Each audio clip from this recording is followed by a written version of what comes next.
Today we are being joined by Sam Hatton. He was running for our state rep here in Taylor County in this area, and we all love Sam. I'm sure you've seen him around town, and he's one of the organizers for the Young Democrats of Abilene. And so, welcome, Sam. We're really excited to have you. Hi, Sam. Hi. Hi. Good to meet all. Good to see all of you. We haven't gotten to see each other in a long time because of COVID, and it's awesome to see your bright and shining faces. You're all really brave, by the way, because you put your cameras like straight on. I purposely put mine up just to get rid of a little bit. Yeah, we're still working it out. And again, I'm incredibly vain, so I mean.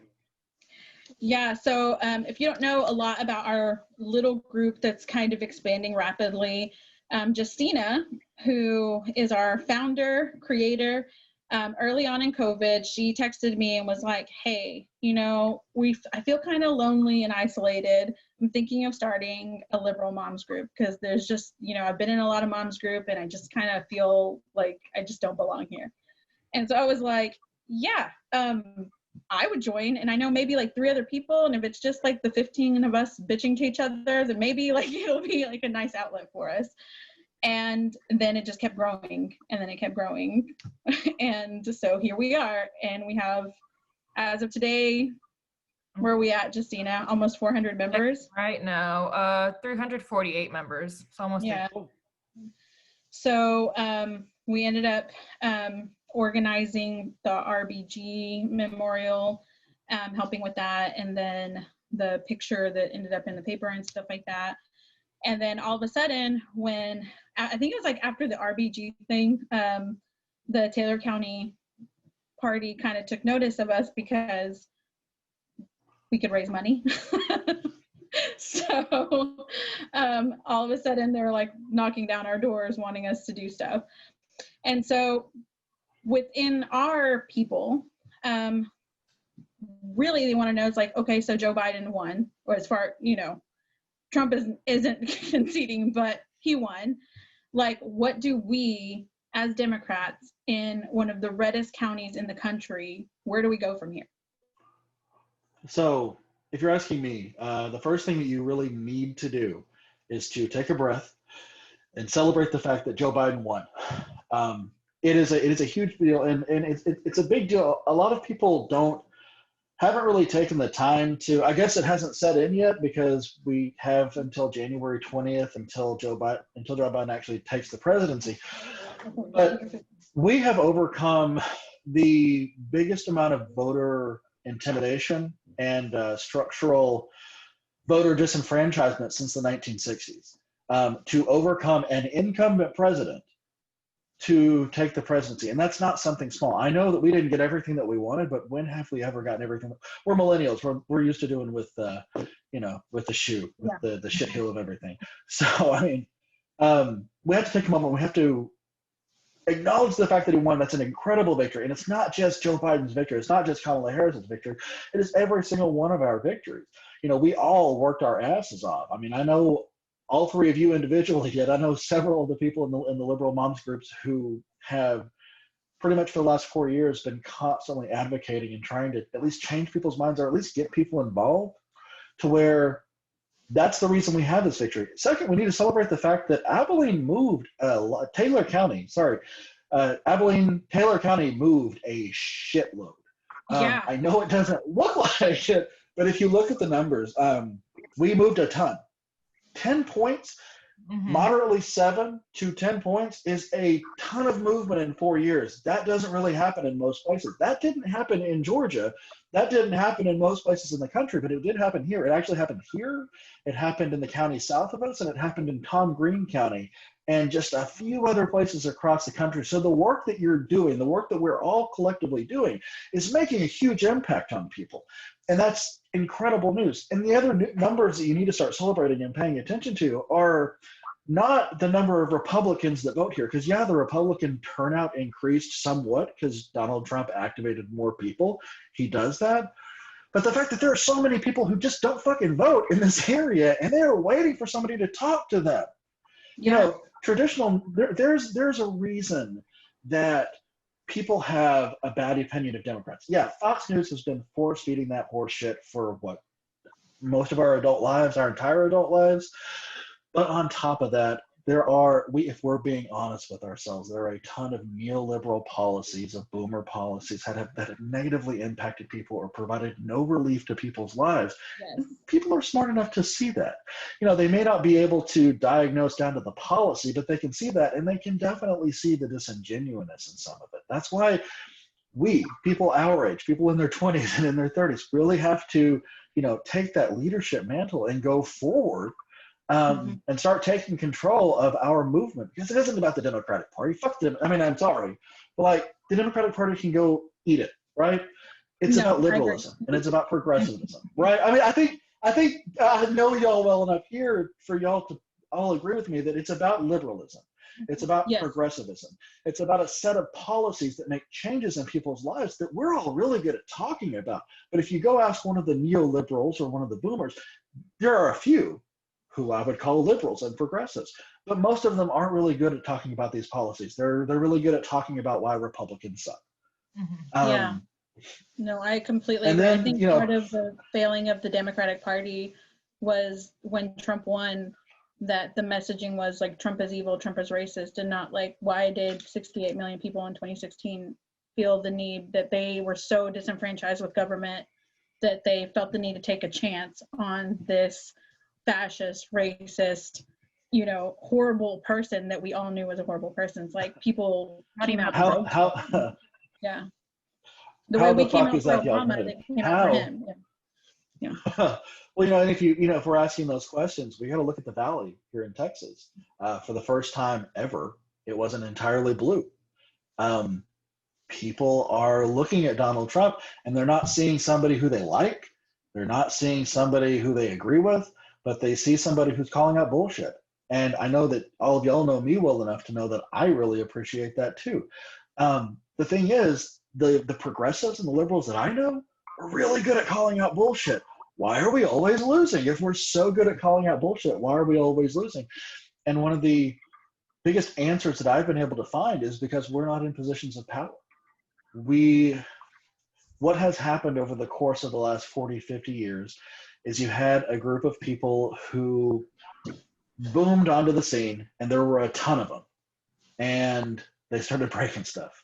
And then they didn't have any kids. They had the Gen Xers, and they didn't have as many Gen Xers as they were. There weren't as many of them.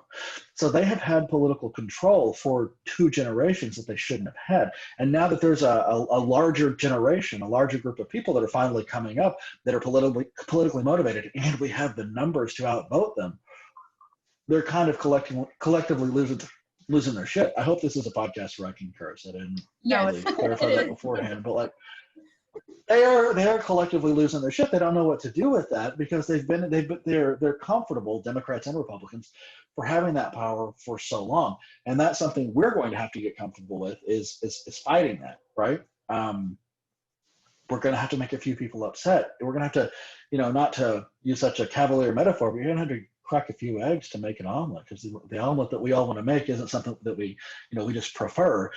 It's something that means people have access to healthcare. It means something that people have better incomes and better quality of life.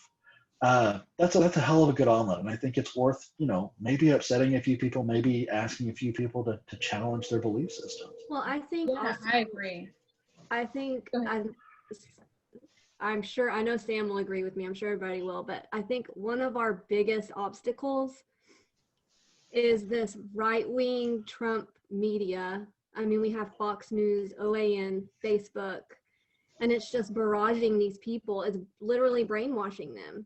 And I think that's honestly one of our biggest obstacles is this right-wing media. Well, it's the misinformation. Do you mind if I do you one? Yeah. Well, do you mind if I do you one better? It's also organizations like the Abilene Reporter News and not necessarily KTXS, surprisingly, but like KRBC and KTAP. You might not think of they're not. It's not active, right? We have to understand that the left in Abilene, Texas, is not the status quo. It hasn't been the status quo for about 35 years. in order to bring about what we want, we are going to have to fight against the status quo. The status quo includes people who are in leadership positions in media organizations who want that comfortable relationship with people who are already in power. Those people who are already in power, they have no reason to go out of their way to promote your ideas. They have no reason to go out of their way and say, hey, you know what? I think I am going to adopt this liberal policy. I do think that single member districts are a good idea. They may recognize they are. They may recognize that the way we currently do things is inherently racist, but they're not going to go out of their way to change any of that because it goes against the status quo. And people who are comfortable in the status quo do not fight against the status quo. And that sounds pessimistic, but it is something that I have seen time and time and time again, with the work, not only that I've done being a loudmouth, but the work that I've done behind the scenes, actually talking to people. They're not willing to stick their necks out. I agree. Even like on the local level, one of the things that I've recently been digging into is how local elections are funded, and just like our payment structure. Really, the only people who can afford even to run on the Abilene local level are people who are fairly well off, and if they're not, they have financial backing from people that are fairly well off, and they are put in a place of power to where they can push their agenda because they are not paid positions. That was one thing that people were surprised about the mayor is it is barely even a paid position. And then when COVID hit, we expected him to be 24/7 building this framework for how we were going to deal with COVID. I'm like, this is a voluntary position that this man is doing.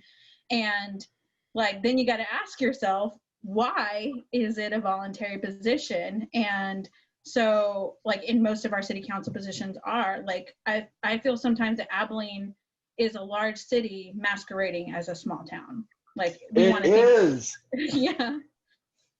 We want to think that we're this little bitty podunk that still has barn door town meetings, and we have almost 200,000 citizens and suburbs. Well, the thing is, we do have those barn door town meetings, and it's the same 500 people who get involved, who are invited to be involved, and they assume, oh, we're listening to everybody, when it's not. It's the downtown association, it's the Chamber of Commerce, the city council, the board of the Hendrick, and then the various boards across the city. And it's those individual people who are coming together, making all of these decisions, and thinking, oh, aren't we listening to everybody? But they're not. Because there's that certain level of bullshitting yourself where you think that you're I know we as progressives have to check ourselves on it all the time, but you think you want to be the good guy, but also, oh, that seems like a shitload of work, I don't really know if I want to do it.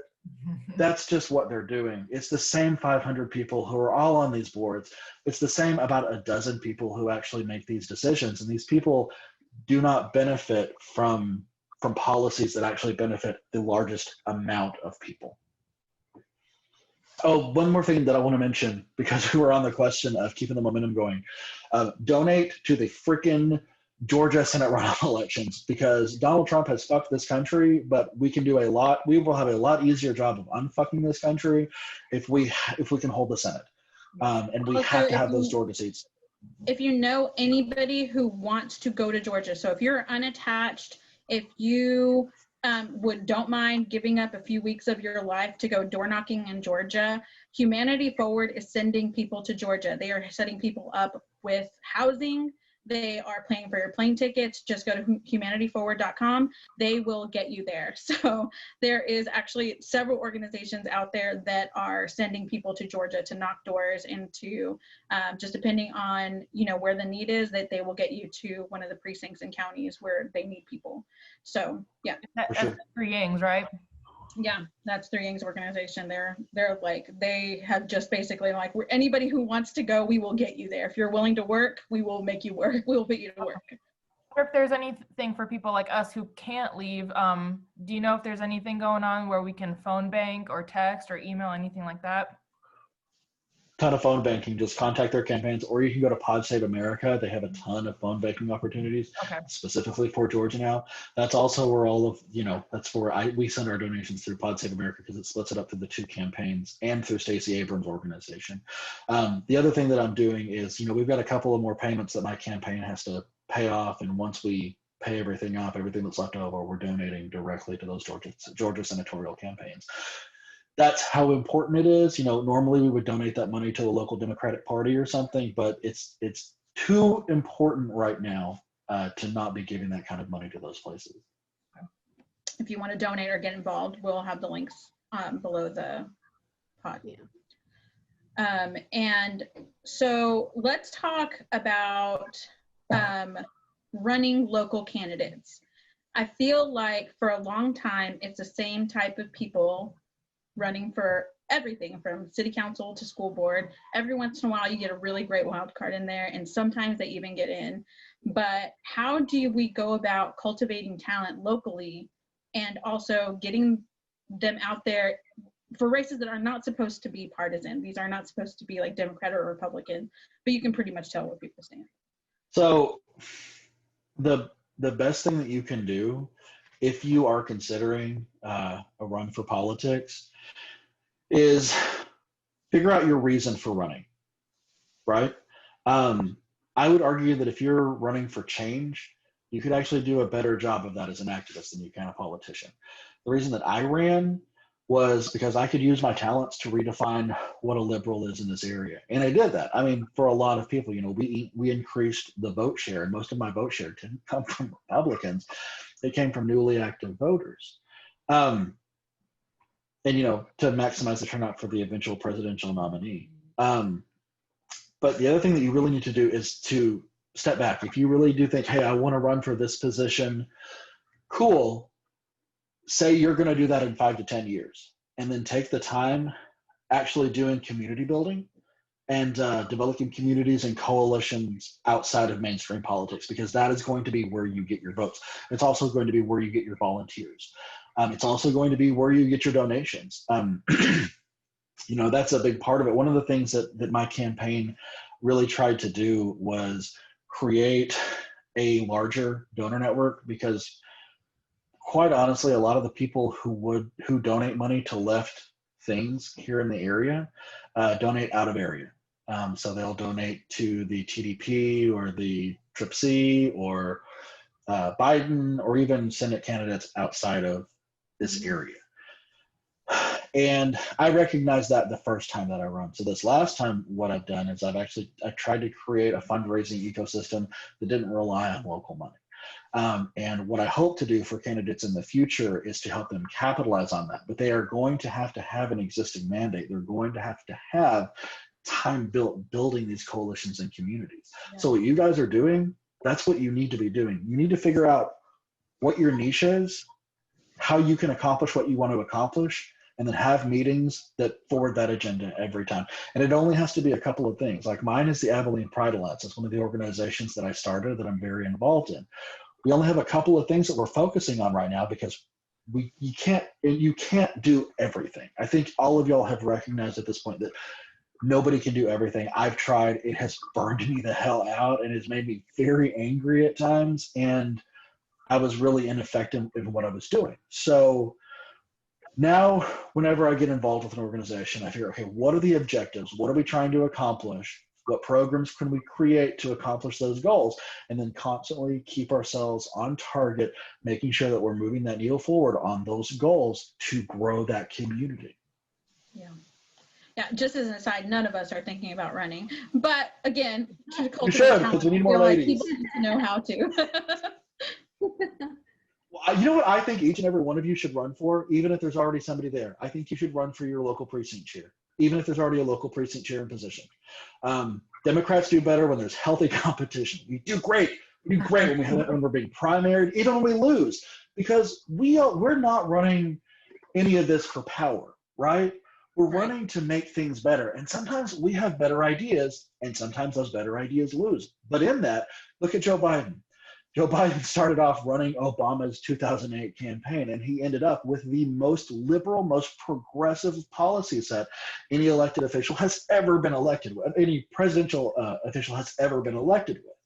It's because he was forced to be moved on a lot of those issues. Yeah. We can do that at the precinct level, and that's really where most of the power is within the Democratic Party, because those precinct chairs get voted in for Senate district chairs, which make decisions for the state, which make decisions for the DCCC, and all the other nonsense that goes on nationally, where we're not having arguments as to whether or not progressivism is where we need to, where we maybe want to pump the brakes on progressivism instead of saying, fuck that, fuck no. That's where we need to go. Why are you arguing against us? Right. We've picked all the votes up in the past 4 years. Yeah, no, I completely agree. I think that's part of the reason we lost seats in the House is because they tried to run safe. They tried to run Republican light, basically, and it just doesn't work. Progressive agendas work.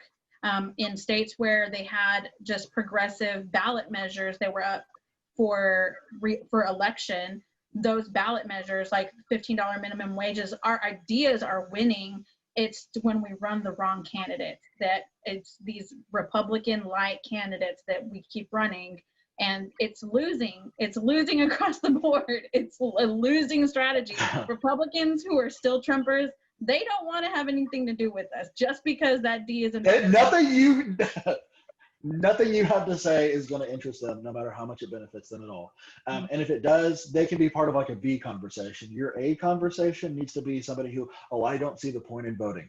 You need to hear that and be like, oh, what did you just say? I'm going to have a 45-minute conversation with you, and I'm going to come with facts and be able to show you exactly how my policies can make your life better and turn them into a voter. I've been doing it for the last 4 years. And I can tell you, I have some people who are super pro Second Amendment that I've been able to bring a lot of the way over, who voted for me and voted for a shitload of Democrats on the ballot. But yes, each and every one of you should run for precinct chair, and every liberal mom in the group should run for a precinct chair. You absolutely should, because one, there aren't enough of them in position. Yeah.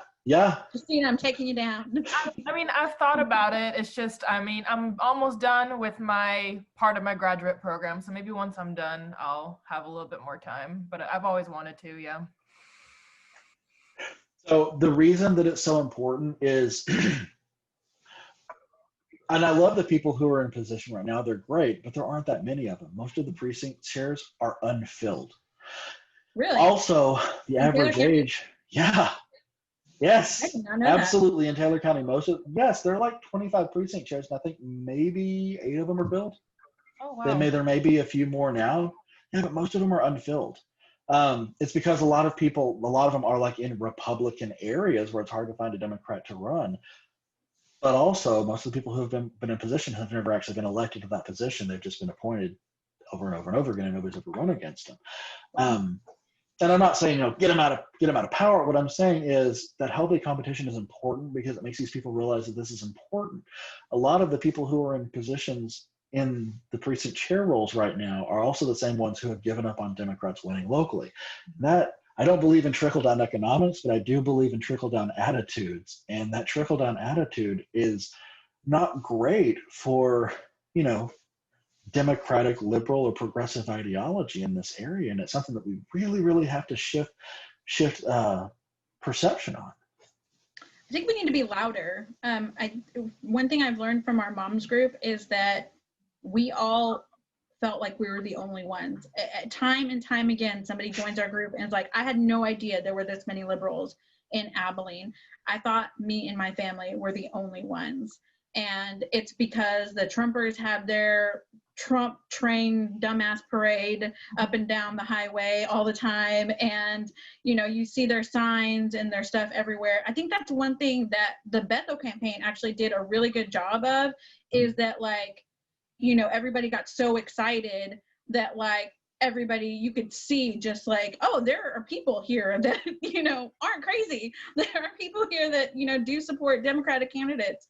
And I think that was around the time that I became not scared to put stickers on my car and stuff like that. A lot of people are, we hear it all the time. It's I'm not going to put a sticker on my car. I'm afraid my car is going to get keyed or my windows are going to get busted in and stuff like that. But I do think that in this area, we've kind of been silenced into submission a lot because the Trump, the far right is so extreme here. Mm-hmm. And the one way that you make them less extreme is by making them realize, oh shit, they live here. They're my neighbors. They're people Doc that I said know. We should have a bumper sticker that says, watch out, I vote. I can say, and Sam knows, my husband and I, we've always been very vocal about our political leanings. We've always had stickers. We've done the signs, and I mean, it's just never crossed our mind to not. And I can tell you, we have never once had a problem, not once. We haven't had a problem, and we actually a couple weeks ago before the election, we had these little boys coming knocking on our door looking for work. They were like trying to turn $5 into $100. I don't know, it was this like project. So when one of the kids came back later, and my husband told him, pick all the pecans from the yard for 10 minutes. I'll give you, I don't remember if it was like $10 or something like that. And after they were done, they were talking, and this little boy, he must have been like 10 years old, and he looked at our sign, and he's like, you like Biden? He goes, yeah. And he just goes, yeah, I hate Trump. He's a racist. Yeah. Oh, boy. That's pretty cool. I think I've talked to a lot of people who have stories like that. I know that we had ours up, and the only bad experience I had was my neighbor who moved in next door started throwing beer cans next to my Biden sign, so we just throw them back into his yard every day. There's a lot of people that had like It's this. old beer can, like what was it, like Schlitz beer, like put in there. That's the Civil War apparently. Like that's the extent of it. So shots have been fired. I don't know. Like it's big dick boy bullshit. That's what I call it. I don't know if y'all listen to Big Mouth, but like that's what it is. Just little big dick boys trying to be big dick boys. And I don't care. The cool thing that happened to me with our signs is, we always have our signs up during Pride Month. We always put our flag out. The neighbors across the street, who we always have been really friendly with, they decided to put up Trump signs, which is really sad because the wife is Hispanic and the kids are mixed race. And I wasn't happy about it because they seem, like likable enough people. And when it's close to you, it hits different when it's somebody that you know. So one morning, because Jake is working from home now because of COVID, we hear a knock on the door. And my immediate reaction during a pandemic when I hear a knock on the door is to get pissed off. I'm like, who is here selling crap during a pandemic? I need to get angry. So I go grab a mask and I answer the door, and it's this little girl. And I said, are you lost? Is there something I can do? Can I help you? She said, no, I wanted to make sure I came across. I live over in the house across the street, and I wanted you to know that not everybody that lives in that house thinks like that. Some of us are moving away, and we definitely plan on organizing for the Democratic Party in the future. But I just really wanted you to know that not everybody thinks like that. I thought that was pretty cool. That kid didn't have to do that. They were, I think, 17 or 18 years old. That's an incredible thing. And it made my heart just kind of swell the entire day. And I hear stories like that over and over and over again, where people will have these signs out and they have these great positive experiences because we're really looking to connect with each other. We recognize what's wrong in our community and how we can make it better. We recognize that holding your community accountable, saying that something isn't 100% right with your community, isn't the same thing as hating your community. It's loving your community enough to want it to be better. And that's what we've got to get across to people, is that we love our community enough to want it to change and be good for everybody. Yeah, no, I wrap up just talking about, I think where we want to push our local electors. So if there's something that we can do as Abilenians in the near future, what are the ways that we can activate now, other than just donating to Georgia? Are there local races and things like that that are coming up that we need to be aware of, or what is coming up on your radar? So right now there are no local races that are coming up, but something that we always need to be pushing and organizing toward, and something that the local Hispanic community is already doing, is something called single member voter districts. You brought up earlier the fact that the same few people always run for these positions, and the reason is they actually come from the same three communities. They either come from, or four, they come from Wiley, Elmwood, ACU Hill, or Lytle, because those are the people who have the money. Mm-hmm.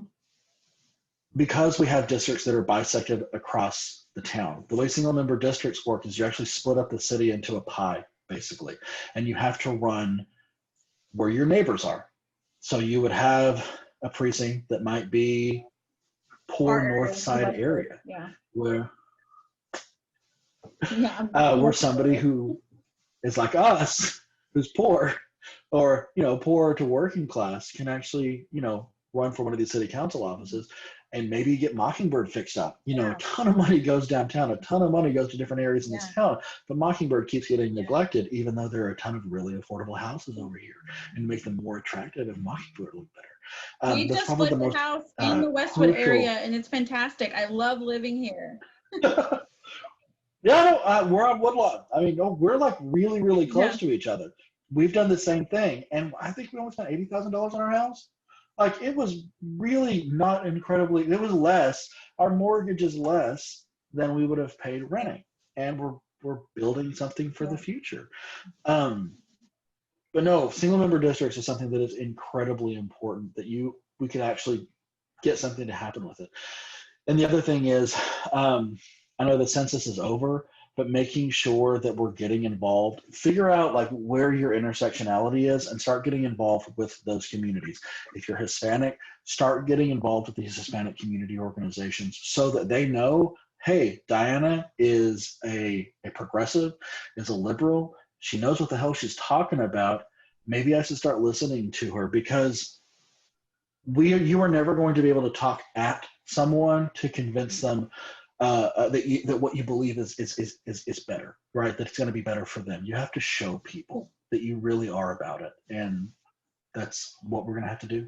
Well, thank you for joining us, Sam. We loved having you, and hopefully we can have you on again, and we just really appreciate your insight. Thank you so much. Thanks, Thank Sam. you all. I appreciate it. Bye. Bye.